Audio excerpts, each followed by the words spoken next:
मेरा आपसे सवाल था कि हज़रत मसीह मौऊद अलैहि सल्लम ने फरमाया था साहिबजादा अब्दुल लतीफ़ साहिब शहीद के शहादत पढ़ के, ए काबुल की ज़मीन तू गवाह रहा कि तेरे पर सख्त जुर्म का इर्तिकाब किया गया, ए बदकिस्मत ज़मीन तो इस जुल्म अजीम की जगह है।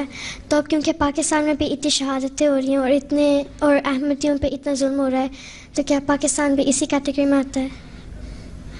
पहली बात तो यह है कि मैं ये दाद देता हूँ तुम्हारी कि तुम्हें माशाल्लाह कोट बड़ा अच्छा करना आता है। कितने साल की हो? 12 साल की? खूब रटा हुआ तुमने। अच्छा, बाकी है हज़रत मसीह मौऊद के ज़माने में वो हुआ और तो खुदा की नज़र में धत्कारी गई ज़मीन है का। देख लो अफ़गानिस्तान का यही हाल है अभी तक, उसके बाद से कोई अनरेस्ट है, वहाँ कोई सूरत हाल अच्छी नहीं हुई।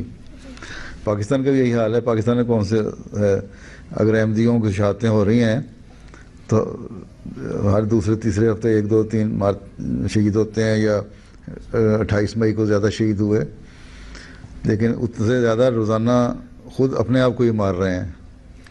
इकनॉमिकली बिल्कुल क्रिपल हो गया, मतलब ख़त्म हो गया है पाकिस्तान। हुकूमत कोई नहीं रही, दुनिया में टेररिस्ट के नाम से मशहूर हो गए। तो यही धत्कारी हुई नज़र ही है ना। वो नबी का कौल था, उनको अल्लाह ने बताया, कह दिया, लेकिन अमलन यहाँ भी यही हो रहा है। हज़रत मसीह मौऊद अलैहि सल्लम के साथ जो सलूक करते हैं तो उसकी वजह से ख़ुद भी ज़लील हो रहे हैं ये दुनिया में। ठीक है ना?